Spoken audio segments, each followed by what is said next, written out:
Welcome to Under the Sheets with Tatiana Ashbourne and friends, brought to you by Dirty Talk. I'm Tatiana Ashbourne, and this is my friend. This is Sophia, everybody. Hi. Welcome to Under the Sheets with me, Tatiana Ashbourne, and all my friends. Laugh about it. Give it to me, baby. Learn about it. Love it or hate it. Let's do it.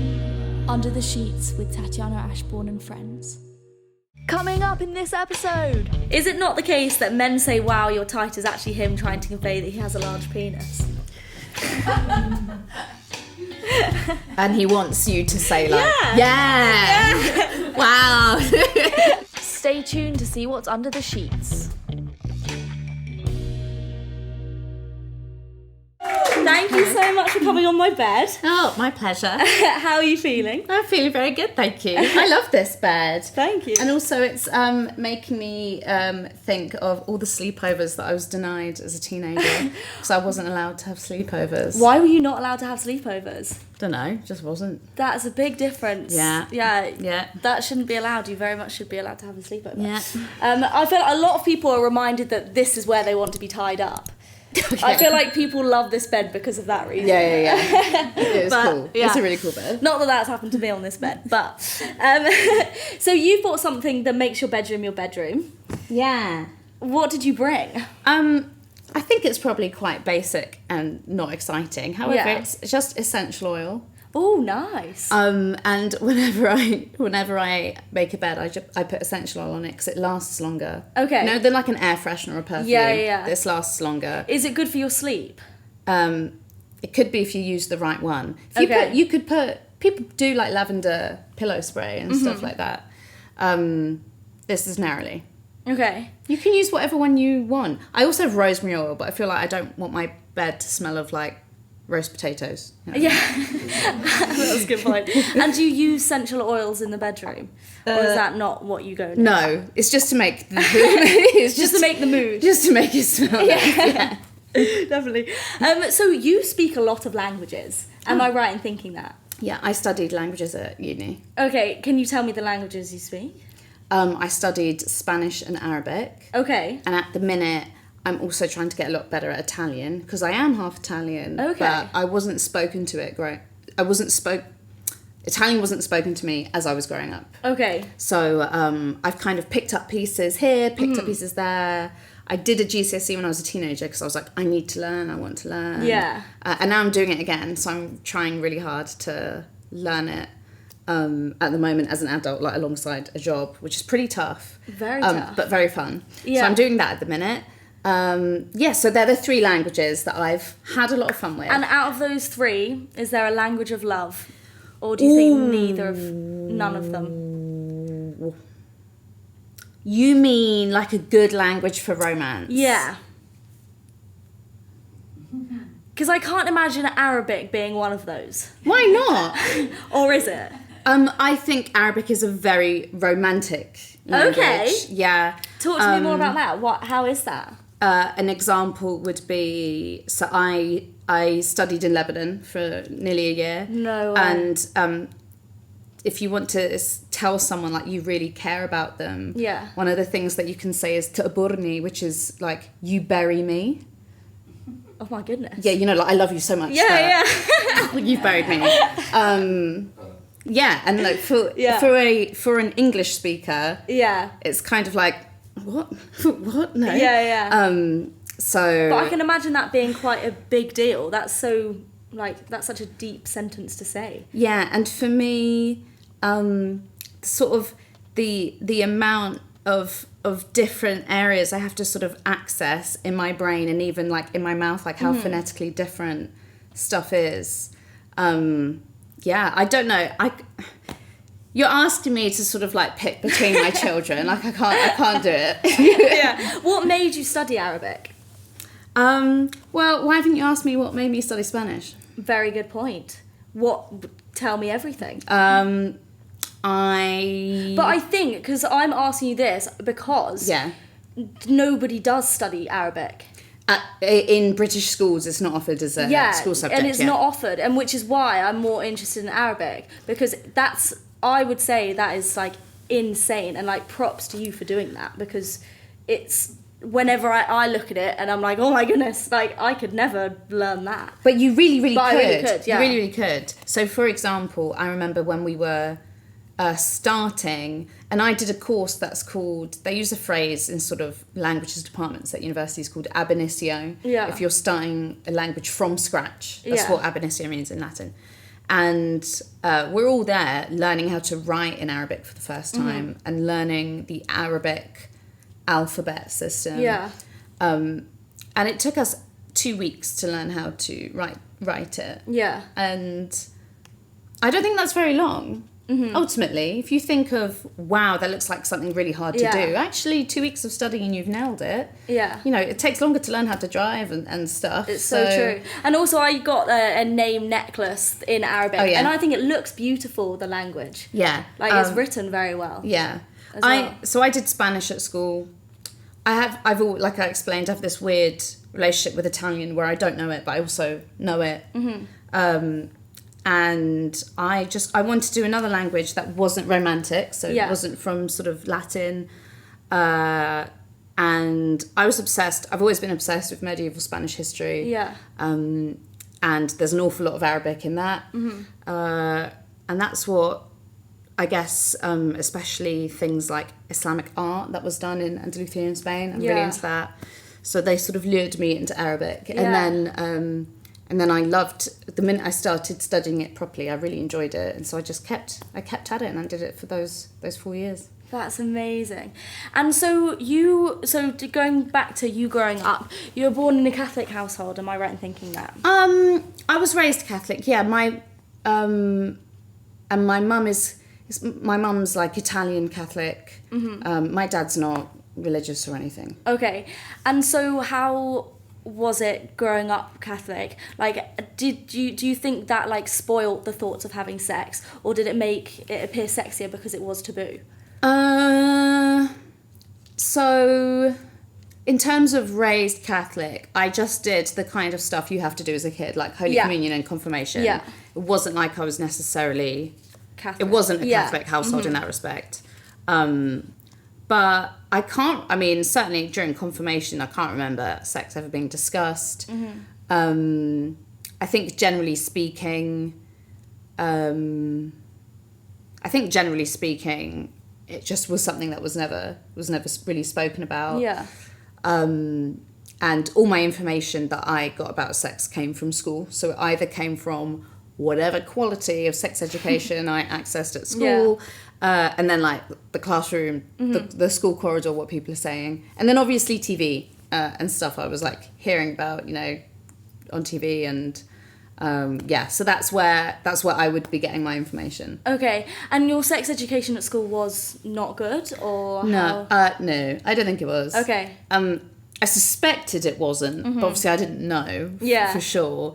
And then as I've gotten older and as I've done the work that I've done to try and figure out what can be done about improving it and taking the effects of bad sex ed more seriously, I can remember one of the main things that was really awful was one episode where an external speaker was invited in, and I actually distinctly remember she was Catholic, even though it wasn't a Catholic school, it was Church of England school. Yeah. And she said to this room full of us, and an all-girls school, she said, every time you have sex, you will lose your special glue. And when you've lost all of your special glue, no husband will love you.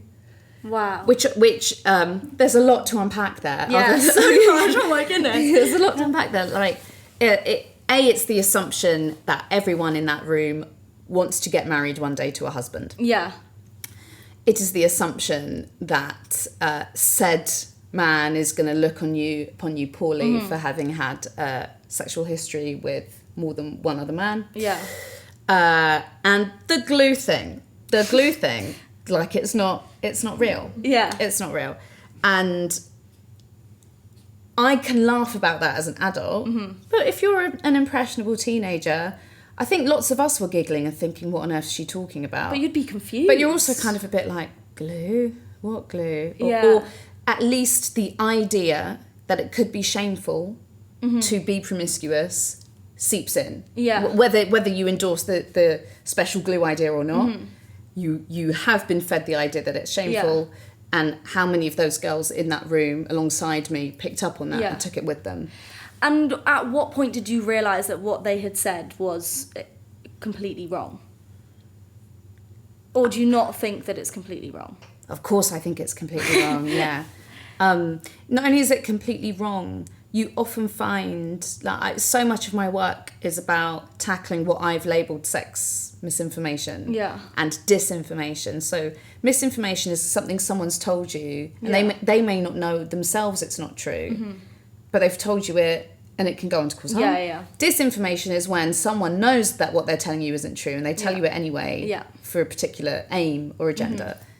I fully believe this woman believes in special glue. I fully believe that she was there with a message, but one that she believed in.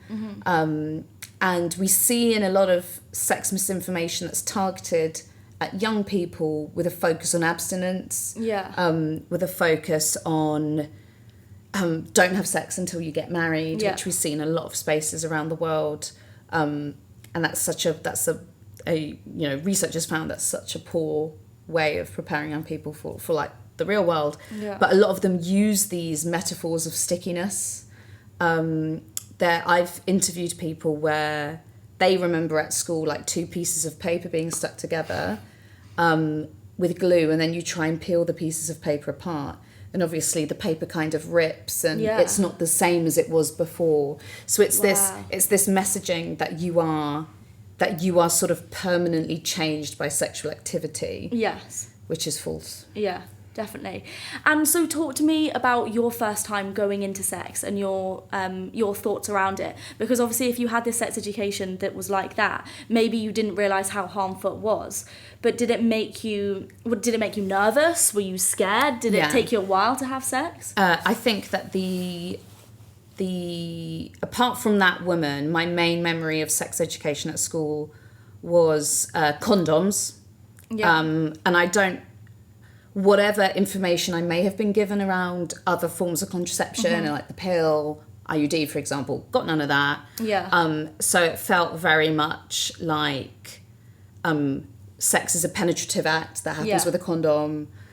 And I hovered between these two feelings of I need to have sex before I go to university, and I'm terrified by what sex appears to be and sound like. It appears and sounds like this sort of aggressive, penetrative activity in which didn't occur to me I would play much of a role in it.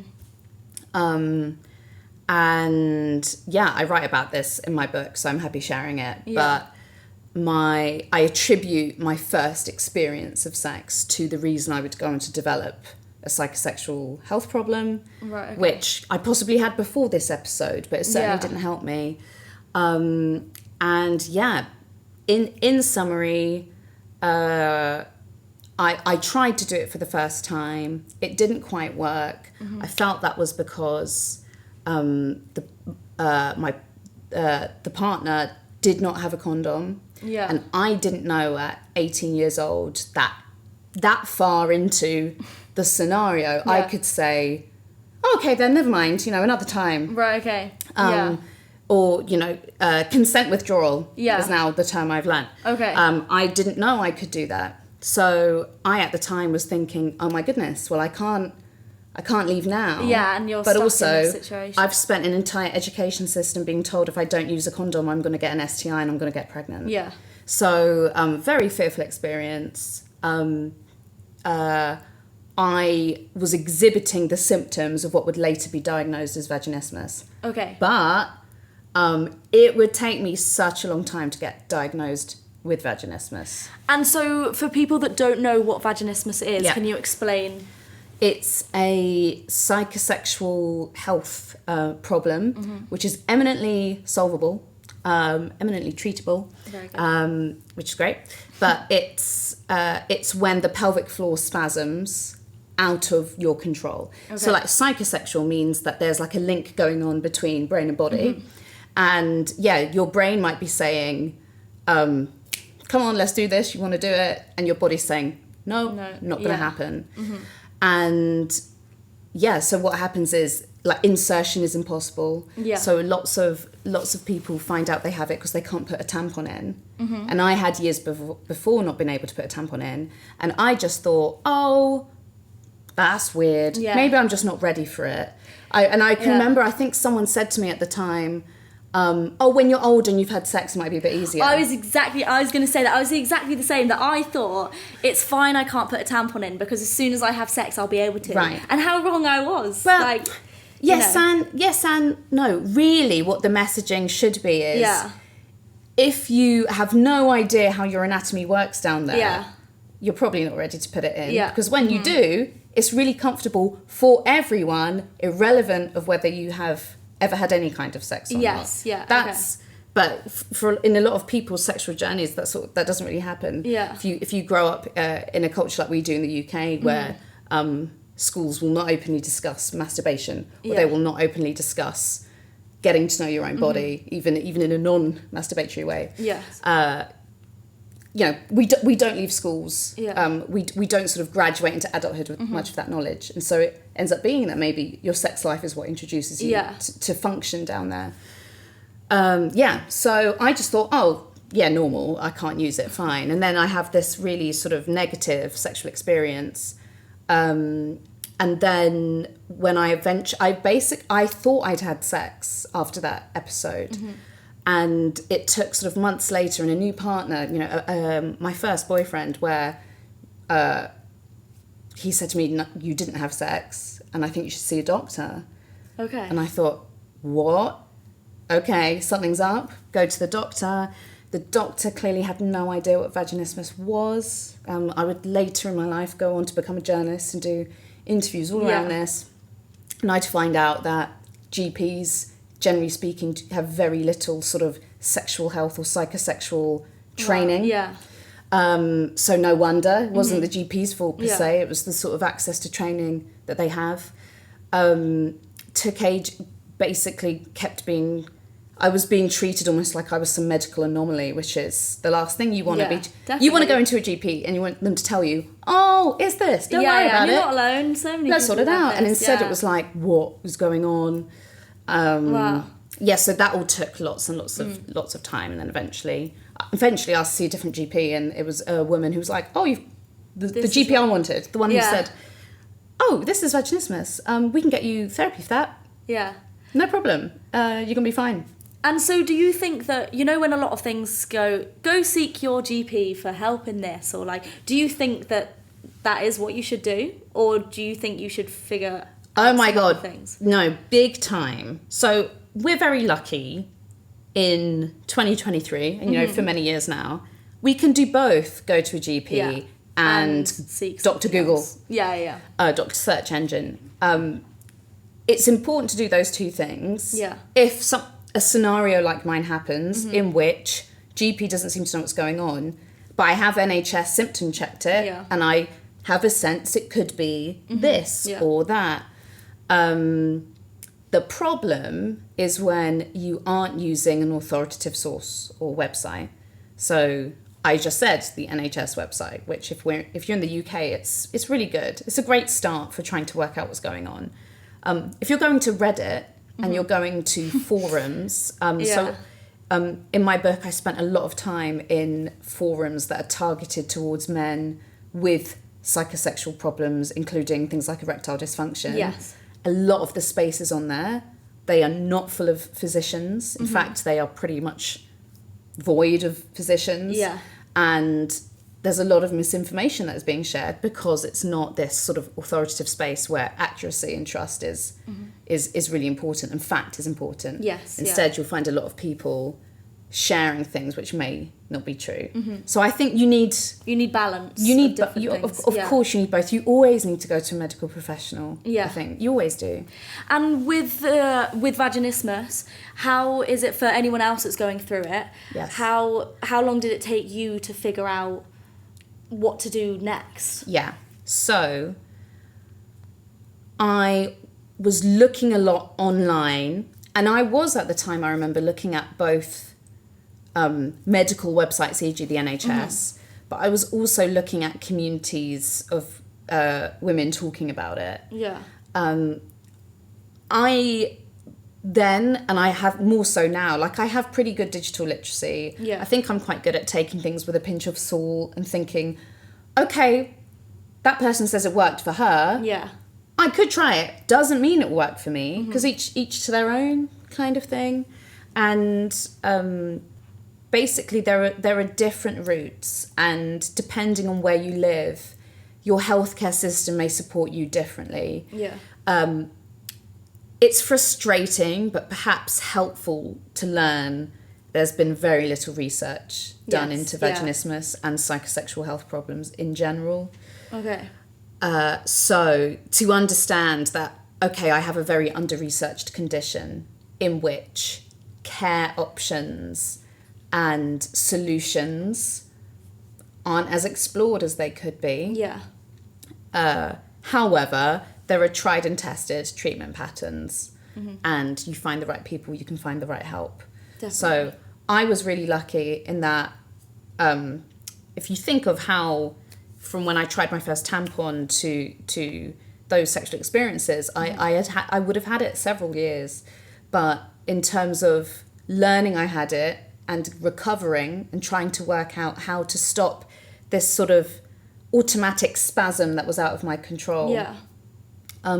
Ultimately, I got better through getting to know my own body, which I didn't know. I didn't know a thing about my own body before I went to university, and improving my sex education and knowledge of the anatomy, and generating an understanding that sex did not mean penetration. It could be anything. Sex could be anything.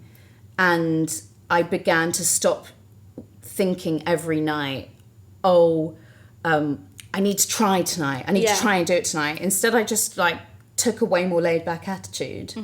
And in a few months, like it went. Yeah. That's all it took.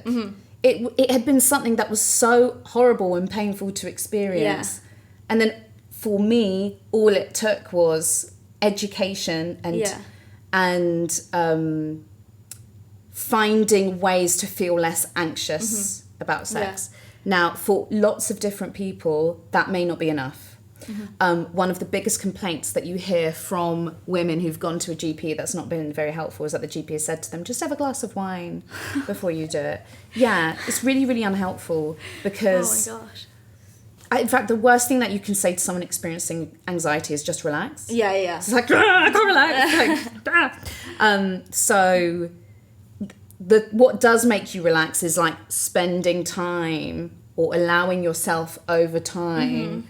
You find that you look back and you're like, oh, I did relax. Yeah. But you weren't there thinking all the time, I need to relax.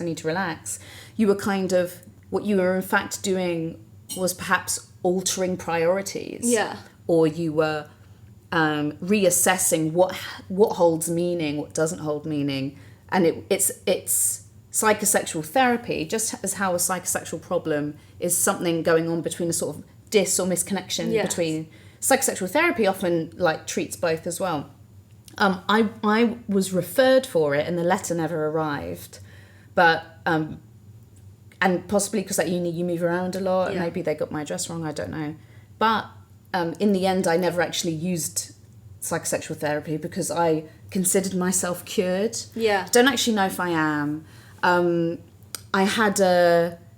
certainly have never had an issue with painful sex ever again, but I have had difficulties getting cervical smears. Yes, okay. I had my cervical smear, but it just like, it wasn't as smooth an experience as I had anticipated, and I believe maybe there's like untreated.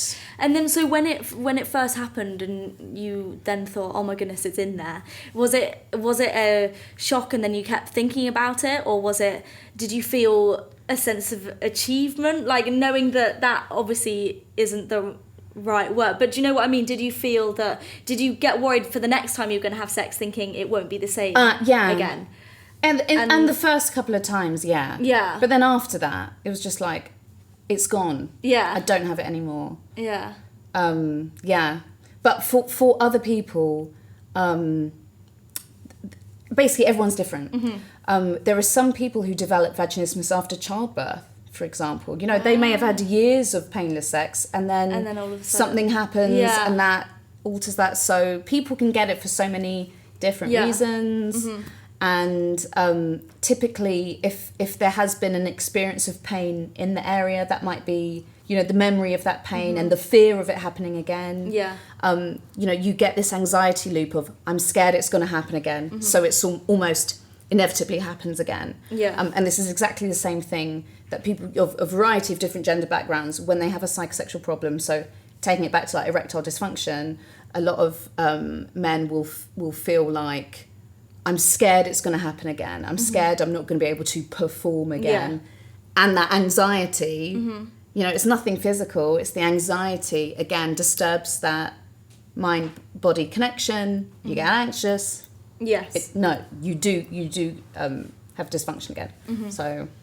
And so I really want to talk about your book. So it's called Losing It, and it's a very good book. I recommend it. I spent all summer reading it. I love it. Thank you. So how did you get into that? Like, what made you write a book on sex myths, basically? Is that what you would say? It would tell the audience what you think it's about. So it's ultimately about health. And the anger that sex education isn't taken more seriously, given how not knowing enough, not being told enough, not being prepared enough can lead to serious health issues. Yeah. They can lead to harm. They can lead to your human rights not being respected. So it's really grounded in this sense that this is actually something quite basic we can be doing an awful lot better. Yeah.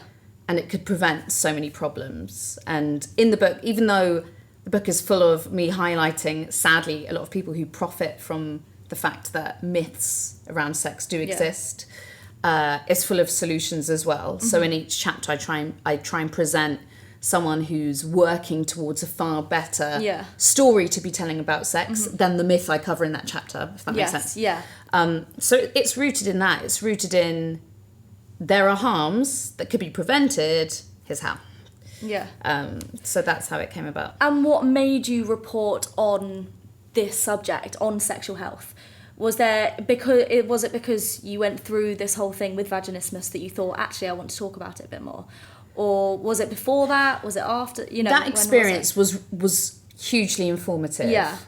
And it's the reason I talk about it in the book. Yeah. Because especially when I was going through it, there was no one in the public eye talking about not only whether they'd ever had it, but if they currently had it. Yeah. We're speaking now, like a few months after Meghan Trainor spoke about it, the singer, and that's incredible that she spoke about it. Yeah. But I mean, until her, like there had been no one, and even I did a interview on the BBC about it, and then I found that someone had spoken about hearing that interview on Reddit and that they'd cried because it was the first time they'd heard someone speak about vaginismus on the radio, and this was a woman who had it and had had it for years. That's the thing, people can have vaginismus for 10, 20, 30 years. Yeah. A gynecologist I interviewed said there's almost certainly a woman in your life who has not had children, although she wanted to, because she has vaginismus. This is how common it is. So common. And it just like really angered me that if it's this common, why aren't we talking about it? Why haven't you got GPs trained on it? You know, why? All of a sudden, why? And it's my job as a journalist, it's my job to ask why. But with a book and being an author, you have another opportunity to not only ask why, but to be like, what next? Okay. What do we do now? Yeah. What can we do? So vaginismus was my entry point into understanding what that feels like. Growing up, I have heard from my friends, about a lot of different things going on. So that's my personal life and my personal experience. But then the minute you look at statistics, you can look at global ones or you can look at UK ones. It's an awful picture of the really rubbish sex ed we're allowed to have and the really sort of low positive sexual health that exists out there. So this data's now fairly old, but not super old if you think about, like, you would not have been having, like, high-level sex ed probably when the time this data was Yeah. taken. But this data would have been taken probably when I was trying to have sex for the first time. Okay. Brilliant, like nationwide data gathering was done, and it gets done every few years by a brilliant like research body that we have in the UK that investigates sexual attitudes and lifestyles. And it found that 40% of young women and 26% of young men feel that their first time did not happen at the right time. Wow. That's a pretty big number. Yeah. That's a really big number. And the same research body has found, for example, that in the last year, 51% of women and 42% of men will have experienced some kind of sexual problem lasting 3 months or more. Again, a really big number. Yeah.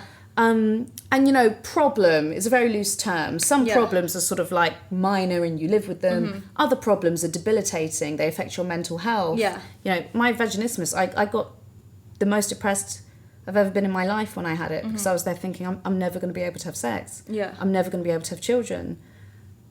The doctor couldn't even work out what was wrong with me. Like, how am I ever going to get better? Yeah. You know, sometimes these problems can be really, really debilitating and depressing. And so I was looking at these numbers thinking, what? How? not how do they exist, but like, how do we let this happen and people feel like this and think that? Unlike other areas of health, Yeah. we talk about it perhaps a little less because of existing taboo around talking about sexual and reproductive health. So it was that really made me think there needs to be study on this, and there needs to be work. So obviously there's brilliant research happening in sex. I'm not a research scientist, I'm a journalist. What can I do? I can bring stories to life. I can interview experts. If I found information that appears to be troubling and untrue, I can verify them, I can debunk them. That's what I can do. And that's what I did. That's insane and amazing, and so pleased that there's actual people in this world that want to make a difference, and it's very good that you're one of those. I read the quote, 55% of men say they usually reach orgasm during first time hookup sex, but 4% for women. That's massive. That's like insane difference. How do you think we can improve this? And like, why is that a thing? So you're describing the heterosexual orgasm gap. Yes. It's not an orgasm gap that exists with LGBT couples. Okay. By and large.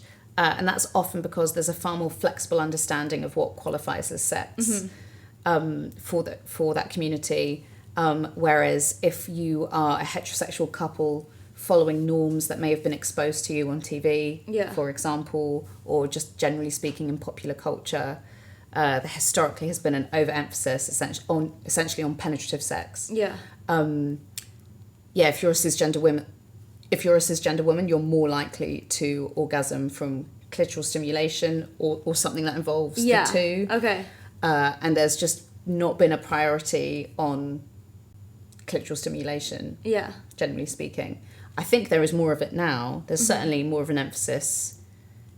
I don't know if it's because I've written a book that I have, you know, the subject matter, that I get a lot of information sources educating me about this now. But the average person who's not plugged into these spaces, I don't know. But that is what you're describing. You're describing the phenomenon of female pleasure in those scenarios being under-prioritized and the male orgasm being prioritized.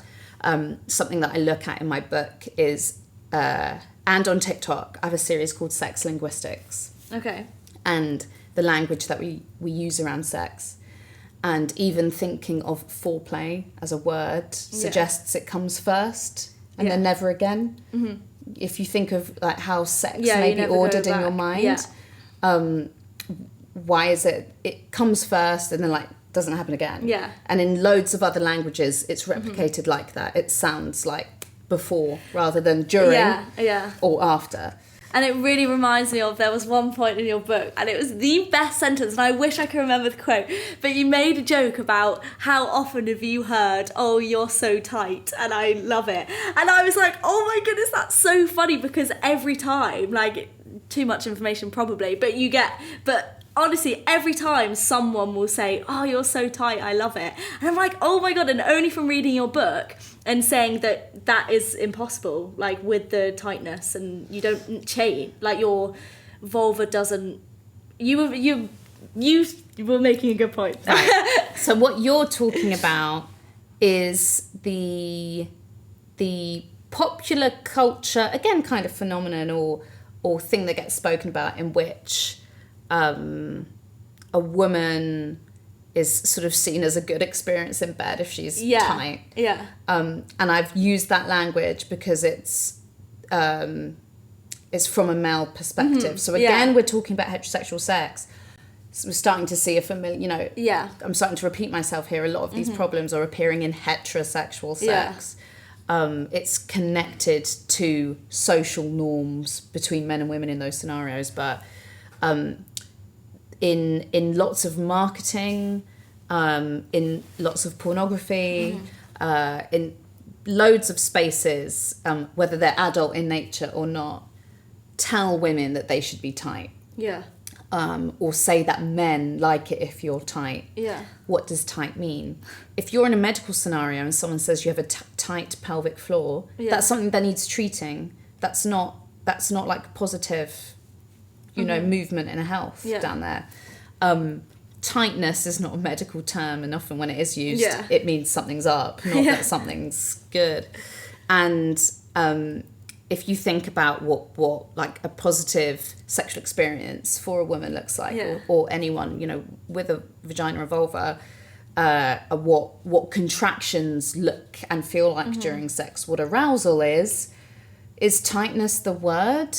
I'm not so sure. I don't think tightness would be the word that we would come out with. Yeah. Amanda Montell in Word Slut, which is a book that I really love, talks about how actually sex, from my perspective, is it tightness?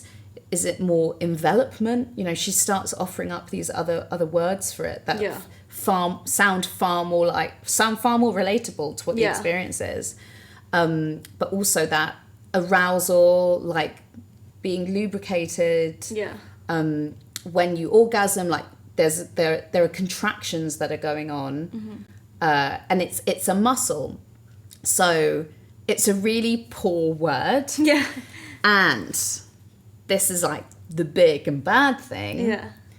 There are lots of people out there in the world, sadly, who think that the more sex that you have, the less tight you are. Yeah. And it's very peculiar that a lot of these individuals have that view over women who have had sex with multiple men, but one woman who's had sex with one man millions of times somehow also doesn't experience the same thing. Yeah. Like, funny that.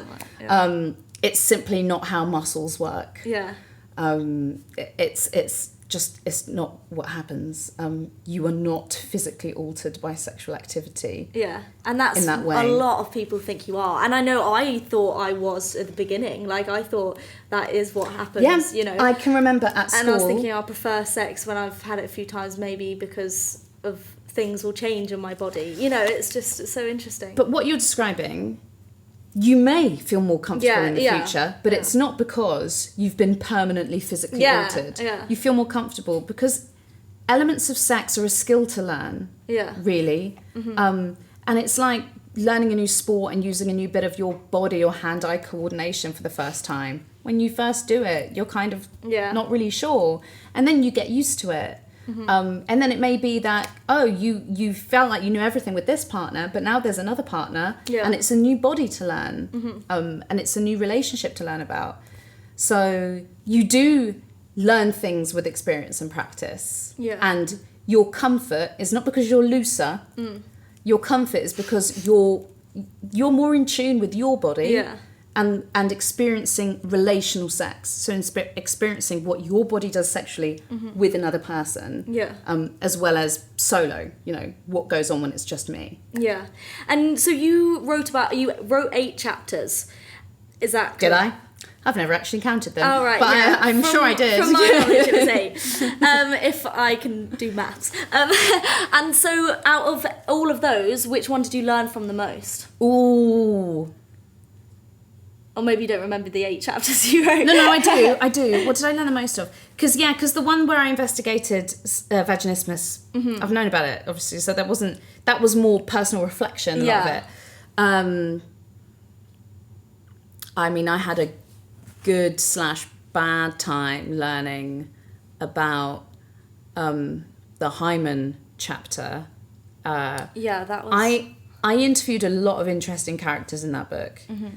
One of them being a hymen repair surgeon who was flagrantly spreading, I will argue, disinformation. You know, surely he should know better than some of the information he was sharing, given his surgical knowledge and his medical training. But yeah, they're doing that chapter. I knew from like a sort of loose level that the misinformation that people spread around, you have a hymen that somehow gets like altered when you have sex for the first time, if you have one. I knew that wasn't a thing, but I didn't know the scientific breakdown or the research that had been done, that had looked into it. Or the whole idea of the different cultures, though, and how they see like hymen and blood, basically, because they go hand in hand. So the sort of premise that you will bleed the first time you have sex, and I'd grown up hearing that. I thought it was true until I sort of started investigating the space a bit more before I would go on to think of a book. But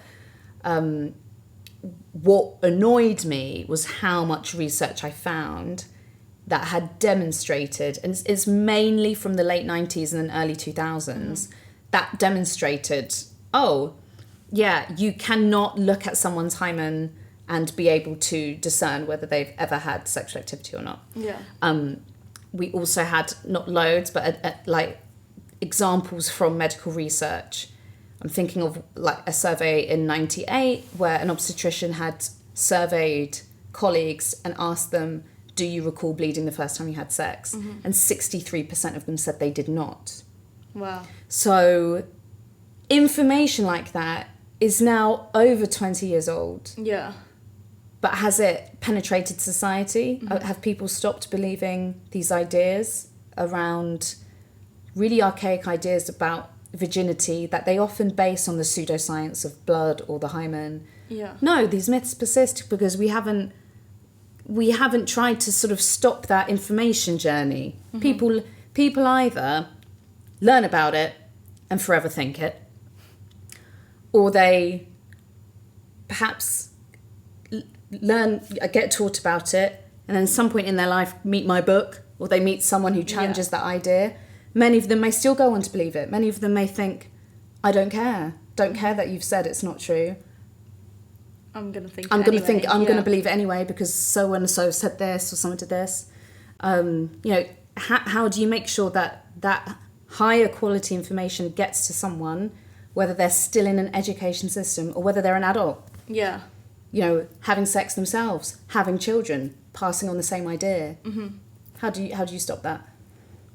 And since you wrote the book, do you think people that you meet now and you explain what you do you think people have a level of, like, do they think stuff about you? Or treat you differently because they think that you know all this about sex and you know all this about, do you feel a difference, or supposedly not, because you say you have a partner now, so you wouldn't have to experience it with meeting new potential partners? No, I mean, I've never really had to think about that. I got the book deal actually not long after we were going out at that point. We hadn't been going out very long when I said to him, really? He knew I'd been writing this proposal and bless him, like, we hadn't been going out that long, but he was brilliant, and I'm still with him. So he's always been very chill about it. Actually, generally speaking, everyone, even my parents, with whom I never spoke about sex growing up, they're very chill and very proud of me. I think for the people in my life, and including in the journalism space, where I hover and spend the most time, when you speak about sexual and reproductive health, if you get someone, if you get them with the right messaging, Yeah. they do understand the importance of it. Yeah. They do understand. There have actually been really very few episodes where anyone has said anything to me that's been unpleasant for the work that I do in terms of having written it. The only people that have ever targeted me for writing it are people who are part of the sex misinformation sort of spreading contingent in the world. And if they don't like the work that I'm doing, it means I'm doing something good. Yeah. So no, definitely. yeah, no, I actually haven't really come up against taboo as an author in this space. Very lucky. But it's also because if anyone were to be like, ooh, you wrote a book about like that. It's a very serious book. Yeah. It's got investigations in there. Yeah. Interviews. You've obviously done good work. Yeah, like it's a serious book. Why don't you think it's serious? And then that could lead to a very interesting conversation. I know, more to talk about. So yeah, it's weird. I've never really reflected on it like that, but if someone were to, I stand up for myself. Yeah, which is good. And we'll all be there to stand up with you. And so since the book, you said you looked more into, you obviously you had a hard copy and then you went to paperback, right? Yeah. And then you were talking about that you've done more research and you're creating something else. Can you talk about more what you're doing now? So now it's kind of all about the legacy of losing it. And happily, I have been able to do a couple of talks in schools and with parents. What I like to do is I just come up with something bespoke for whatever the group has asked for. Yeah. Different places are dealing with different things, and I like being able to do that. I've been able to speak around the world around sort of combating sex misinformation and different ways to do it, how we can do it. I've tried to do a lot of it on TikTok because that's a really important space to reach people with information on. I'm trying to generally improve internet access around this kind of information. So I run a project that tries to improve information on sexual and reproductive health on Wikipedia, which is kind of just an ongoing hobby that I have. Yeah. And the idea is to just improve the articles out there and the geographical representation of those articles when it comes to things like abortion, contraception. Since Losing It came out, and probably slightly before writing it, I've really developed a bit of reporting on sexual and reproductive health around the world as well. In November, I went on I accompanied a UN mission to Laos, for example, to look at what they're doing there around sexual and reproductive rights.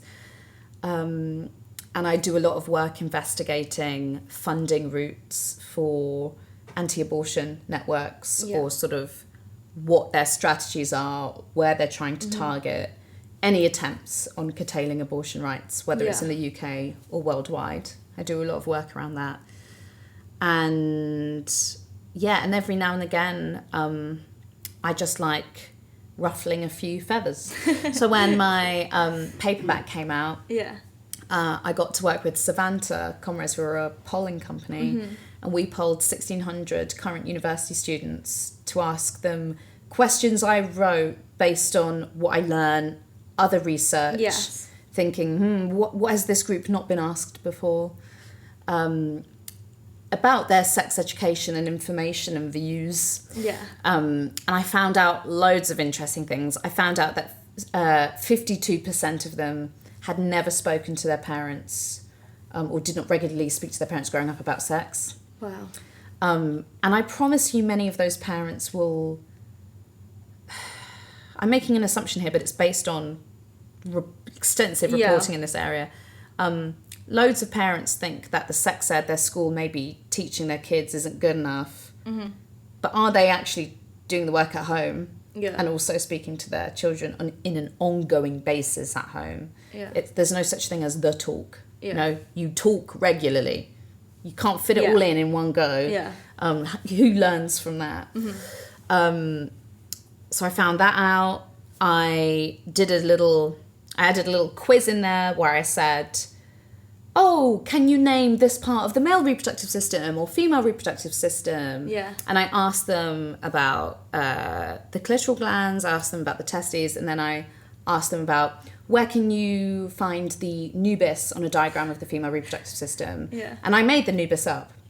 And I did it deliberately because I thought, often in research you do find that there's a desirability bias, which means that someone will say something to look better because they don't want to look bad. Yeah.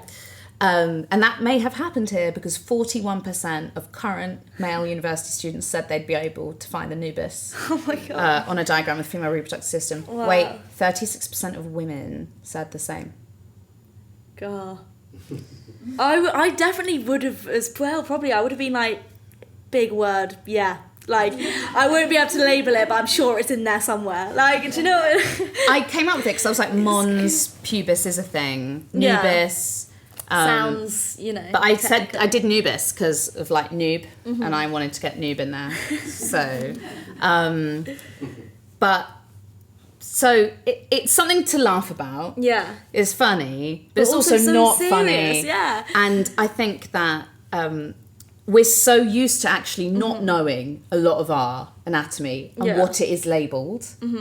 That you can theoretically think, oh yeah, there probably is a nubis. Because we're taught so little that you can't confidently say, there's no nubis. And especially when someone of a higher authority, let's say, is saying their word, you don't want to come across as stupid, or you just think, oh, well, they said it, so it must be right, And I wish I could do even more research, and I wish, in another poll, maybe in the future, I can actually supply a diagram and they can... Oh, you said you know what it is? Point it out. But yeah, so I like doing little experiments like that when I can. I think they're really fun. Yeah, that's great. Well, I'm going to do an experiment and see how many questions we have from the audience. Okay. So let's see. Oh, we've got quite a few.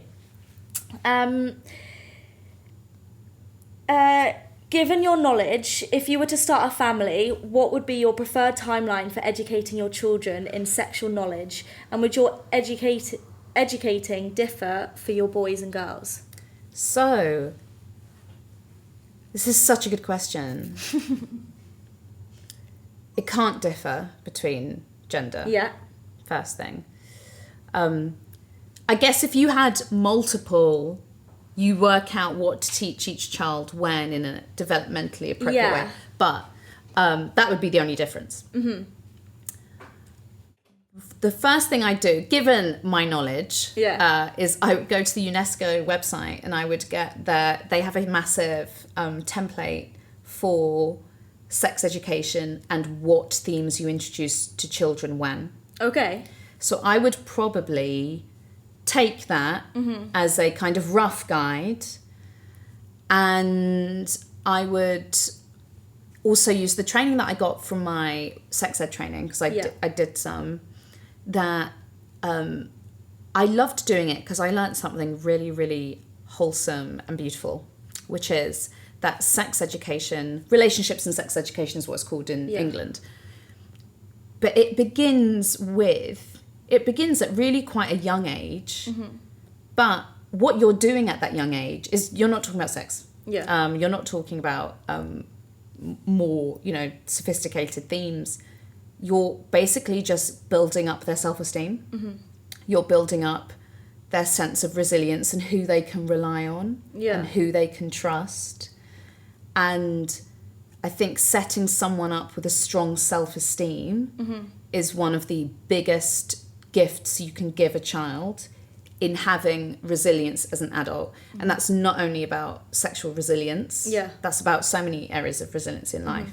But it begins with that. You begin by telling someone that they're special and they're important. And their body is theirs. It's not anyone else's. And who can you trust? If you've got a problem, who do you tell? And you start raising awareness around that. And then you kind of, on top of that, build up this world gradually of what's going on around them and what's going on with their body and what's going on with other people's bodies. So it goes like that. But I would use that template as a starting place. Then, by the time I have kids, their adolescence will collide with technology I can't even fathom right now. So the worst thing about my sex education, which when I was going through it, had not been updated since the year 2000. So it was already old for me. Yeah. That's the last time the government updated guidance before a couple of years ago. Wow. So the entire social media generation, I would have been one of the first. My adolescence was Facebook, MSN. It would then become all these, as a young adult, it would become all these other apps.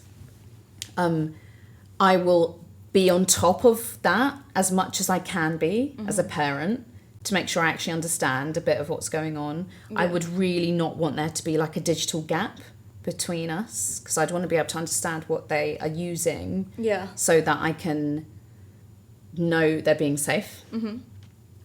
And I think I would also have to be I hope I would do this anyway, but I think we all have to check ourselves and hold ourselves accountable. Make sure that none of the sort of taboo and shame I grew up with gets passed down.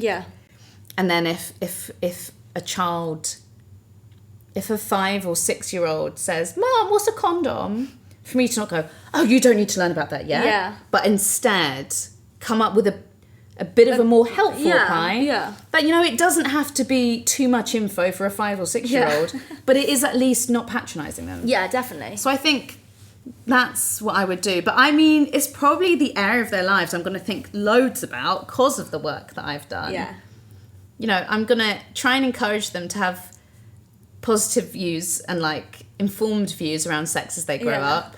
I'd like them to speak another language. And then I'll leave, you know, like the maths, the geography, all the other stuff they're supposed to know, you know, to like the people who know what they're talking about. At what age would you allow them to read your book?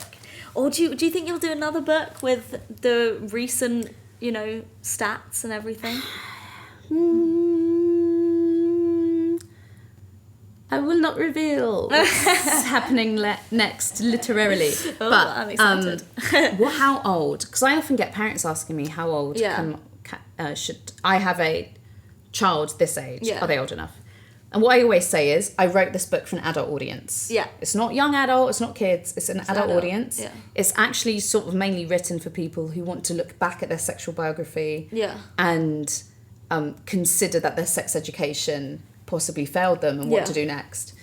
That being said, I think the parent is the best person to know if their child is old enough to read it or not. So if the themes are mainly what you've spoken about at the home, why not read the book? But perhaps it might be the case that with your specific child, you know, it's a little bit different. So that's what I say. So I think it will be really dependent on, if I have a kid that's like a total nerd about sex like I am, then, and you know, they're very they have really good self-esteem and they're, you know, 15, 16, then I would have no problem. I'm not going to be pointlessly difficult about it. I'm just going to see what happens. Best way to be, see what happens. Is there any data which suggests that vaginismus is hereditary? Goodness, not that I am aware of. I mean, to find that, you would go on Google Scholar as just like a basic. If you're ever thinking, is there research on X? You go on Google Scholar and you use like Boolean search terms to find stuff. Not as far as I am aware. I am aware that in certain communities, research possibly suggests that it could be more common than others. So a lot of people who have vaginismus, it's not necessarily the case, but it is often the case they have come from a very sort of strict or restrictive upbringing around sex. So it could be that in communities where that is like a widespread attitude towards sex, is it possible that there may be more people with problems like vaginismus could be the case. Yeah. But it's, I am not aware. I'm not the person to ask about hereditary natures of psychosexual problems. I'm not sure if there is a sort of genetic component to that. One for someone to find out. Yeah. This is a very. I don't think this is a question, but this is interesting. Is it not the case that men say, "Wow, you're tight," is actually him trying to convey that he has a large penis? And he wants you to say like, yeah. Wow. I mean, that could be a possibility. Or it's the idea that it feels very like, full in there. Could be the case. It's just the issue is it has coincided for me with hearing the same individuals who say that endorse the loose, tight vagina myth. Which is what makes me think they're also probably saying it because they think it's a compliment to me. Yeah. And that suggests that they perhaps need to read a little bit more about the female anatomy. Yeah. Mm-hmm. I agree. And I say that with no judgment because I didn't know anything either. Nor was I given any real knowledge or reading material about the male anatomy. Mm-hmm. So, but now they've listened to this, they'll go and do their research. Yes, I hope so. On balance, do you think that that was a big word, proliferation of porn has helped or hindered sexual education? Oh. Is this opening up a completely new topic? This is like a whole other podcast. But I remember reading or listening to something that said, talk about pornography is not pornography. Mm-hmm. And I thought it was fascinating because... Wait, say that again. Talk about... Pornographies. Okay. As plural. Because there are many different kinds. Mm-hmm. I'll try and be brief. Very little authoritative research has been done on pornography and the effect it has on people. Yeah. However... And that is reflective of sex research in general. Yeah. Most sex research is weird. And when I say weird, I mean, a lot of it's weird. But it's also weird, Western. Yeah. It's using samples that are Western, educated, from an industrialized nation, a rich nation, and a democratic nation. Yeah. Weird. Research in the late 2010s found that samples that were being used in sex research were either 68 to 88% from that kind of population. A population like, the British public would qualify as a weird population. Yeah. US, lots of the global north. And if you already think, wow, okay, so sex research as a whole is really poor, pornography research within that probably isn't great either. However, when you look at what has been done, there are loads of examples in which a certain kind of pornography viewing on a certain kind of person has positive or negative effects. Yeah. So you can't make any sweeping statement about it, really. You can't say it's bad for all people or it's bad for this group of people. Like if you get down and deep into the research, So on the one hand, it might make one certain type of person with this certain type of background or these sort of traits more likely to commit violence against women, for example, because that's something that's often drawn out of research. And then someone sees that and thinks, porn causes violence against women. I was like, no. What else was also examined in that individual's life to look at the views that they had? Yeah. We also know from some research that it's really helped individuals explore their sexual identity and orientation. I know of research that has found that for the LGBT community, being able to access pornography of their sexual orientation when they couldn't access any other information about it from the world around them because it was so heteronormative has been very positive. So there are like loads of examples basically of it being good and bad. put all of that aside, you then have the very different problem of people who are too young to be looking at it, Yeah. which is another issue. They shouldn't be looking at it. And if they encounter it, not from their own choice or fault, someone in class has showed it to them because they want to, like, you know, chase clout and stuff. Have you got a digitally literate, well sex educated 17-year-old, let's say, who sees it and goes, that's not real, or, you know, oh great, cool, this again, or are they going to be like, wow, that's what happens, or wow, I'm going to try that. You know, what literacy have you given them around pornography to actually be able to handle it when they see it out in the wild, which is inevitable in the digital age we're in. And that's where problems arise. For me, a lot of what I try and do when I explore those themes with young people is try and get a better sense of that going. Yeah. And then it is commonly the case that when you speak to parents who are really worried about it, turns out they have very, very negative views towards pornography. They do not have you're not going to be open to balanced or impartial information around sex research when you already are strongly opinionated. So it's a huge topic. And that's why I never like firmly come down on any side with it, because if you it's way better with pornography, I would say, to think of a specific issue or harm, and then you look into the research on that specific issue and harm, and you try and work out what's been done and what needs to be done. Yeah. And then you see whether, wow, can I make an opinion yet on it or not? And it's annoying to sort of, you know, I've just described a really long information journey for someone to embark on. Yeah. That's a really deep internet rabbit hole for someone to get into. Yeah.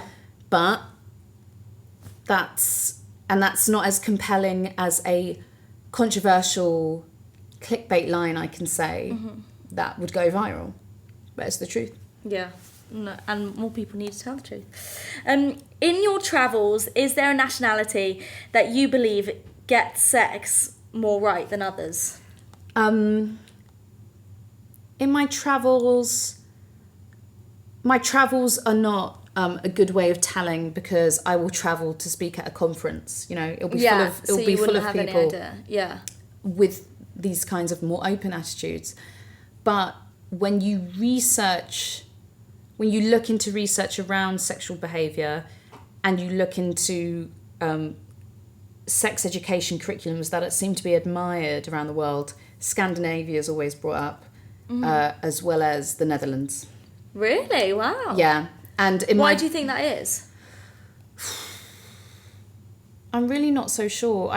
In the book, I interview a Dutch sex education expert. Yeah. And he also sort of wasn't really sure either, but there certainly seems to be a more open society, especially in terms of parents speaking to children around sex. And I think if you start with that, things are suddenly way more open. Yeah. If you've opened up that conversation link already as a society, and there's a relaxed and curious nature when you speak, you know, parent to child around the adult sexual futures, then you've cut through the taboo already. Yeah.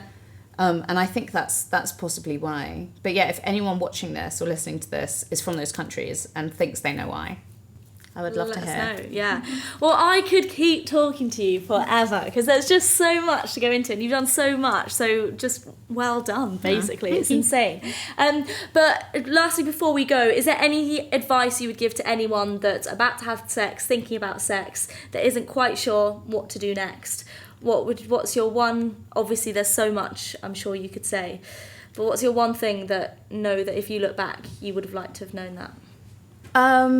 All I would say is that,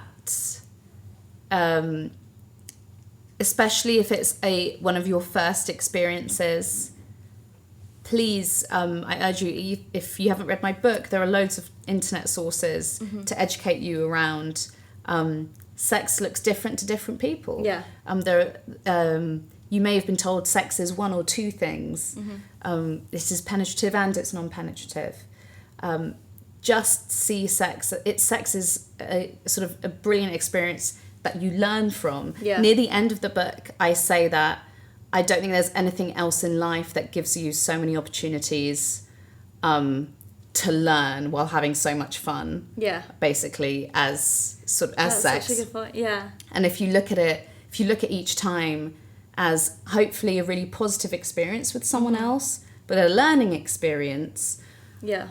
I think you get more comfortable with the idea that I'm learning here. I don't need to arrive like feeling or looking like I know everything or that I'm an expert. And if you feel like you're with a partner who's demanding that, are they the right person? I think the best is when you're with another learner, when you're with someone else who's sort of open and curious about this experience that you can have. And that goes for all kinds of sex. That goes for one-time sex with an individual to many times sex with an individual.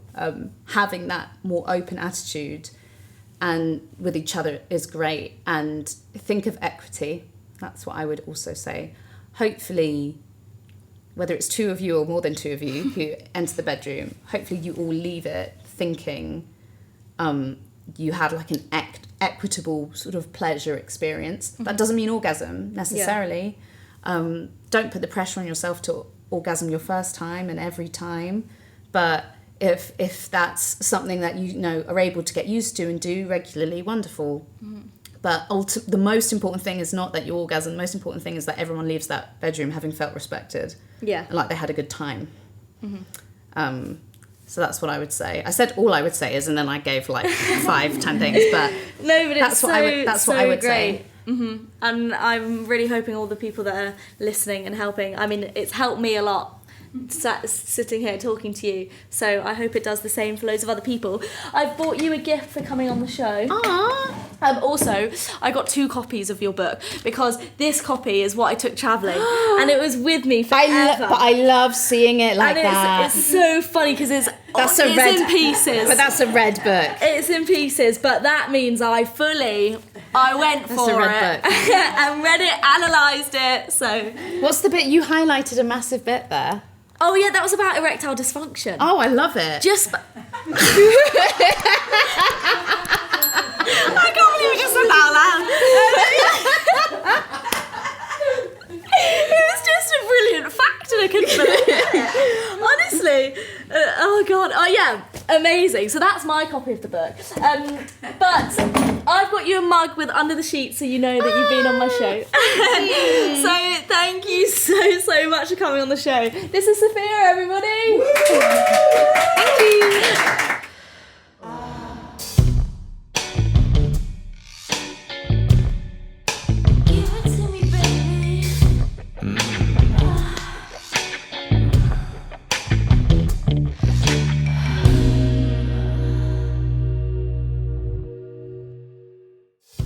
If you would like to be a part of the show, please check out our website at www.dirtytalkofficial.com. We welcome all sexualities regardless of your sexual experience. If you would like to be an audience member only, please get in touch the same way. Like and subscribe on all social media platforms.